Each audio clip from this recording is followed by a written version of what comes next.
Godspeed to the city streets. We began to feel the fire. We rise like tall buildings as the chemicals they take us higher. 한국은 미국의 속국이야 라고 얘기를 하고 있는 이 미국인의 유튜버, 왜 추방을 하지 않고 있을까요? 인도의 여행 중에서 관광객이 당한 몹쓸 짓이 또 발생을 했습니다. 남성은 물속에 던지는 사태까지 일어나서 사망을 했습니다. 새롭게 바뀌는 대한항공의 로고가 미리 유출이 되었는데 그 내용 함께 알아봅니다. 세상의 운은 다 타고난 사람일까요? 기차에 깔려도 살아남은 남자가 있습니다. 한국의 봉준호 감독 신작 미키 17이 북미 박스 오피스의 1위를 차지하고 있다고 합니다. 미국에서 소비자 평가 1위를 하고 있는 삼성과 LG의 세탁기와 건조기의 조합, 그 내용 함께 알아봅니다. 반갑습니다. 3월 10일 월요일입니다. 늘 응원해주시는 여러분들께 앞으로 남은 시간 동안에 더욱더 좋은 영상으로 보답드리겠습니다. 자, 오늘 내용 도움 받으시기 바라고요. 첫 번째 소식입니다. 한국은 미국의 속국이다. 이 미국에는 도대체 왜 추방을 하지 않는가라고 저도 개인적으로는 참 의아하다라는 생각이 드는데 말입니다. 평화의 소녀상에 입을 맞추는 등 기행을 벌여온 미국인 유튜버 조니 소말리죠. 이제 이름도 외우게 생겼습니다. 재판에 지각하는 등 눈살을 찌푸리게 하는 언행을 이어가자 서경덕 성신여대 교수는 강력한 처벌로 본보기를 보여줘야 된다라고 촉구를 다시 한번 했습니다. 이 서경덕 교수는 10일 자신의 사회관계망 서비스 SNS를 통해서 첫 공판 이후에 취재진에게 한국은 미국의 속국이다라는 망언을 내뱉는 등 아직도 정신을 못 차렸다며 이같이 우울했습니다. 업무방해 등 혐의로서 재판에 넘겨진 소말리는 지난 7일 서울 서부지법에서 집행된 재판에서 1시간 늦게 나타났습니다. 그리고 바지의 주머니에 손을 찔러 넣은 채 건방지게 대답을 이어가는 등 불량한 태도로 보였습니다. 서경덕 교수는 Make America Great Again, 이 마가라고 얘기하죠. 앞에 있는 이니셜을 따서 이게 무슨 뜻인가요? 미국을 다시 위대하게, 문구가 적힌 빨간 모자를 쓰고 법정에 들어가려다가 규정상 저지당한 그는 재판정의 방청석에 앉은 지인을 향해서 뭐라 그러겠습니까? 메롱 포즈를 취하는 등 부적절한 행동을 보였다고 말을 합니다. 서 교수는 소말리는 우길기를 보여주며 독도가 아닌 다케시마라고 외치는 등 대한민국 역사를 모욕했다며 다시는 한국 내에서 이런 일이 재발되지 않도록 합당한 최종 판결이 나오기를 바란다라고 강조를 하고 있습니다. 그런데 이 친구 지금 몇 달 됐죠. 몇 달 됐습니다. 관광객으로 분명히 왔을 텐데 이렇게 또 관광객이 아니더라도 어떤 비자로 들어왔던 간에 한국의 경찰 권력들 시간 많은 거 아니죠. 우리가 내는 세금으로서 해야 될 일을 하고 있는데 이런 친구들 때문에 시간 낭비하고 재판장들도 시간 낭비하고 재판을 열어야 되는 재판소도 바쁘게 되고 언론사들도 바쁘게 되고 그런데 도대체 왜 안 쫓아내는지 아니면 왜 이러한 친구에 대해서 어떤 규제가 없는지 조금 저도 고개를 갸우뚱합니다만 짜증납니다. 인도 여행 중에 관광객이 당한 아주 몹쓸 짓이 있었습니다. 남성은 물속에 던져져서 결국 사망까지 한 일인데요. 제가 몇 번 이런 일들이 나올 때마다 말씀을 드리지만 특히 젊은 사람들, 특히 여성들은 참 조심해야 될 관광지 중에 하나죠. 최근에 와서 이 너튜브의 영향으로서 조금 암울하고 뒷골목이고 좀 음지에 가서 촬영을 해야지 조회수가 많이 나온다고 생각을 해서 쓸데없는 좀 우려가 되는 행동들을 하게 되죠. 자, 지금서부터 말씀을 드릴 때는 금기를 생각하게 돼야 되는 단어가 있기 때문에 성땡땡으로 하겠습니다. 또 인도에서 이스라엘 관광객 등 여성 2명이 집단 성땡땡을 당하고 이들과 동행한 남성 1명이 물속으로 던져져서 숨진 일이 발생을 했습니다. 인도는 여성에 대한 성땡땡 사건이 작기로 악명 높은 나라죠. 10일 영국의 BBC 등에 따르면 이번의 사건은 지난 6일 밤 인도 남부 카르나타카주 함피시의 한 호수 부근에서 이스라엘 여성 관광객과 그가 홈스테이 형식으로 묵는 집에 인도인 여성이 별을 구경하는 중에 일어났다고 합니다. 현장에는 인도인 2명과 미국인 1명 등 남성 관광객 3명도 함께 있었다고 합니다. 경찰 관계자는 인도인 남성 3명이 오토바이를 타고 이들 관광객에 접근한 뒤 남성 관광객 3명을 주변 운하에 던져버리고 여성 2명을 구타해서 성땡땡 했다라고 밝힌 겁니다. 운하에 던져진 남성들 중에서 미국인을 포함해서 2명은 목숨을 건졌지만 나머지 인도인 1명은 이틀 뒤인 9일의 오전 익사체로 발견이 됐다고 합니다. 피해 여성들은 현재 병원에서 치료를 받고 있다고 하는데요. 경찰은 달아난 20대 인도인 남성 2명을 사건 이틀 뒤인 9일 체포를 해서 성땡땡 등의 혐의로 입건을 하고 도주한 또 다른 1명을 쫓고 있다고 합니다. 피해자인 홈스테이 집주인은 범행 전 범인 1명이 휘발유를 구하려면 어느 쪽으로 가야 하는지를 물었고 또 다른 1명은 100루피를 달라고 요구했다고 합니다. 100루피는 달러로는 대략 $1, 하나로는 대략 1,600원입니다. 집주인은 관광객들이 가진 돈이 없다고 말했지만 범인들이 계속 돈을 요구해서 보다 못한 한 남성 관광객이 20루피를 건넸다고 합니다. 하지만 범인들은 이후에도 계속 관광객들에게 시비를 걸다가 이런 일을 벌였다고 합니다. 이번 사건은 동부 도시 콜가타의 한 국립병원에서 지난 해에 8월 여성 수련의를 성땡땡하고 살해한 남성이 수주 전 종신형을 선고받은 뒤에 일어났습니다. 당시 사건으로는 병원에서조차 여성이 안전하지 않은 현실에 공분하면서 항의하는 시위가 전국 곳곳에서 벌어지기도 했었는데 그 수억 명이 넘어서 정말 인도는 요즘에도 인구가 계속 늘어나는 나라죠. 그리고 경제적으로는 앞으로 중국을 넘어서는 나라로 지금 얘기를 하고 있는 나라입니다. 그런데 도대체가 문화적인 부분은 사실 뭐 전 세계의 문화가 생성이 된 나라이기도 한데 왜 아직까지 이런 일들이 일어나는 수준에 머무는 어떤 한 부분이 파트가 있는지 모르겠습니다만 정말 조심해야 된 일이죠. 대한항공의 로고 기억나십니까? 막상 눈을 딱 감고 생각을 하시면 그림이 안 그려지십니까? 새롭게 바뀌는 모양입니다. 그런데 대한항공의 로고가 미리 유출이 됐습니다.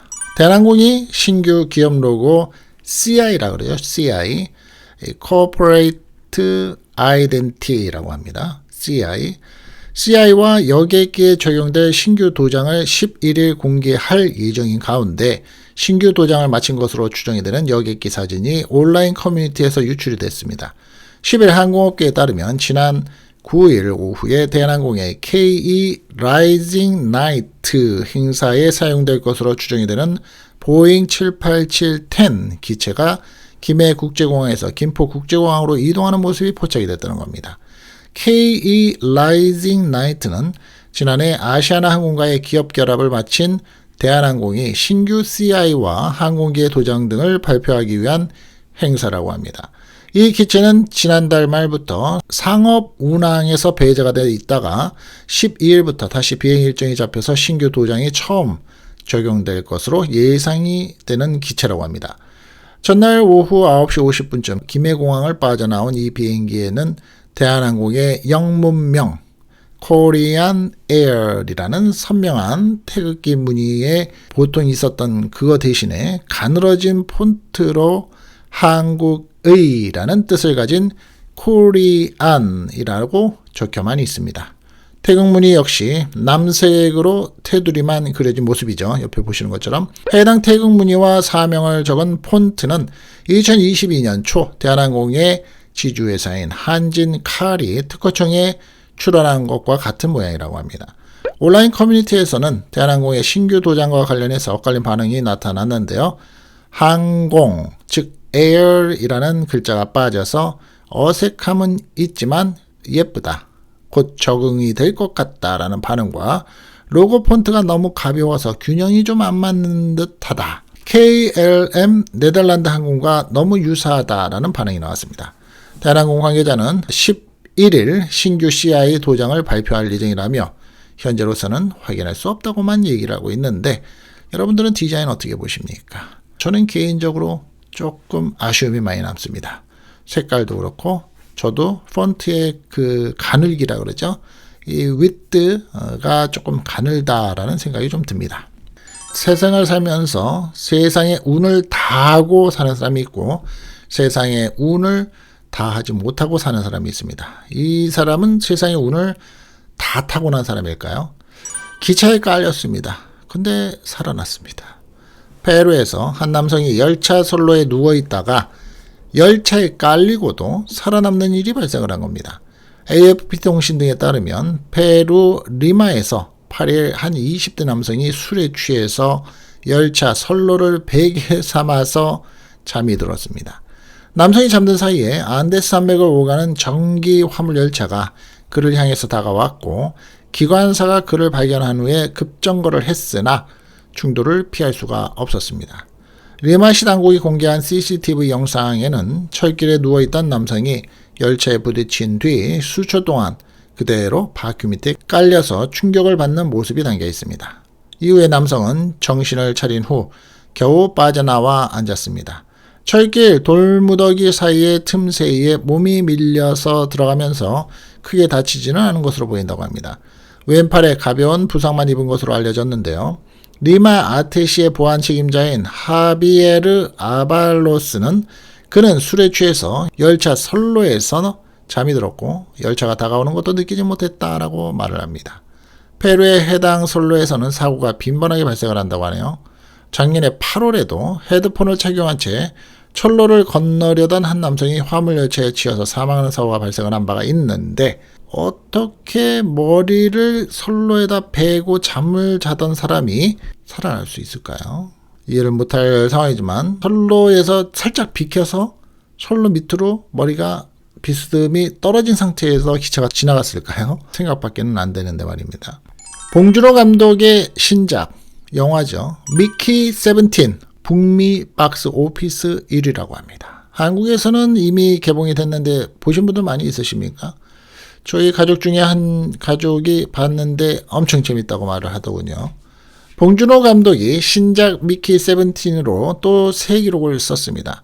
한국 감독으로서는 처음으로 북미 박스 오피스 1위에 이름을 올린 겁니다. 9일 미국의 영화 흥행 집계 사이트 박스 오피스 모조에 따르면 본 감독의 미키 17은 지난 7일 개봉을 해서 주말 사흘간 북미 3,807개 상영관에서 1,910만 달러, 한화로는 276억 9천만 원의 티켓 수입을 올리면서 박스 오피스 1위를 차지했다고 합니다. 북미 외 지역에서는 한국 같은 경우에 첫 주에 900만 달러, 프랑스에서는 290만 달러, 영국에는 270만 달러 등 총 3,420만 달러를 벌어들였다고 하고요. 전세계 티켓 수입은 5,330만 달러, 한화로 따진다 그러면 772억 7천만 원으로 기록이 됐습니다. 앞서서 업계에서는 미키 17의 개봉 첫 주 북미 수입을 최대 2천만 달러가량으로 예상을 했었다고 합니다. 할리우드의 매체들은 영화의 흥행 성적이 예상치에 미치지 못한다며 투자 배급사인 워너브라더스 스튜디오가 투입을 한 제작비 1억 1,800만 달러, 한화로는 1,710억 8천만 원을 회수하기에는 어려울 것으로 보인다라는 분석을 내놨습니다.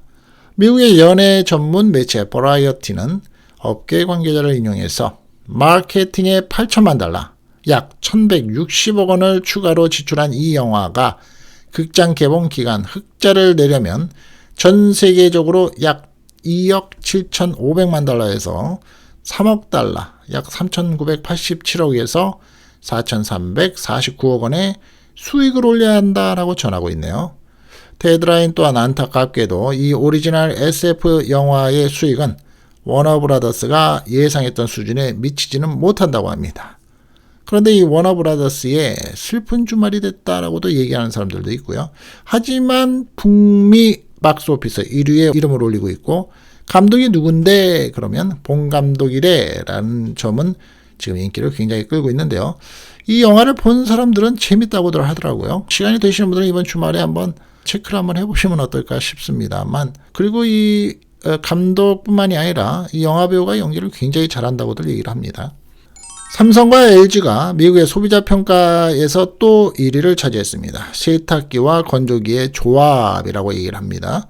삼성전자, LG전자 등 한국 내 기업이 미국 소비자가 꼽은 세탁기, 건조기 세트 평가에서 주요 부문의 1위를 휩쓸었습니다. 11일 업계에 따르면 최근에 미국 소비자 전문 매체 컨슈머 리포트가 진행한 최고의 세탁기, 건조기 세트 조합 평가에서, 이게 무슨 얘기냐면 세탁기와 건조기를 한꺼번에 쓸 수 있는 올인원 기능이라는 소리입니다. 평가에서 LG는 드럼 세탁기, 건조기 세트, 통돌이 세탁기, 건조기 세트 등 2개 부문에서 최고 평가를 받았다고 합니다. 이제 좀 이었다 뺐다도 할 수 있고요. 또 어떤 세탁기는 한 개 기계에서 세탁을 다 한 후에 건조기 기능까지 할 수도 있고, 이런 기능들이죠. 삼성전자 역시 교반식 세탁기와 건조기 세트에서 최고 제품의 이름을 올렸습니다. 사실 살다가 보면 이 커머셜 제품도 있습니다. 빨래방이라고 하죠. 이 런드로밋 같은 경우에서도 런드로밋의 커머셜 제품의 LG 세탁기가 굉장히 좋습니다. 독일 밀레는 소형 세탁기, 건조기 부문에서 각각 1위의 이름을 올렸고요. 이번 조사는 미국의 유통업체에서 쌍으로 묶어서 판매되는 약 70개의 세탁기, 건조기 세트를 대상으로 성능, 가격, 전력, 효율 등을 종합평가했다고 합니다. 매체는 평가에서 가장 높은 점수 88점을 기록한 LG전자의 드럼 세탁기, 건조기 세트에 대해서 이 두 기기 모두 뛰어난 성능을 갖춘 것은 물론이고 고효율 제품에 부여하는 에너지 스타 인증도 받았다라며, 그 중에 드럼 세탁기는 별도로 진행한 제품 신뢰성 부문 조사에서도 최고를 점수로 받았다라고 설명을 합니다. 한국 내 기업들의 선전은 실제 시장 점유율로도 나타난다고 하는데요.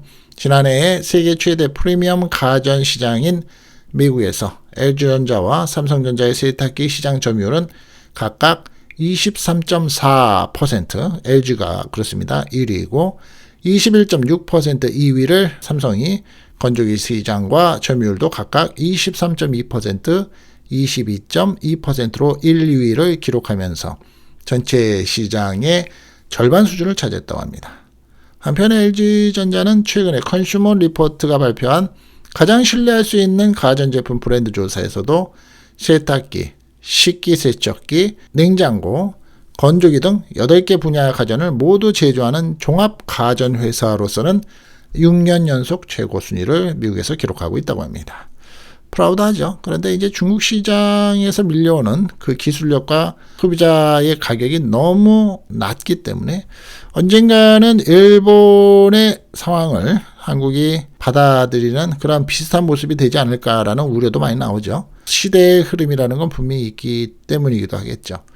자, 오늘 제가 준비한 영상은 여기까지이고요. 다음 시간에는 더 알찬 내용으로서 찾아뵙겠습니다. 건강하신 하루, 여러분의 하루와 일주일이 멋지게 보내시기를 응원드리겠습니다. 감사합니다. Our hearts beat to the city streets. We began to feel the fire. We rise like tall buildings as the chemicals they take us higher.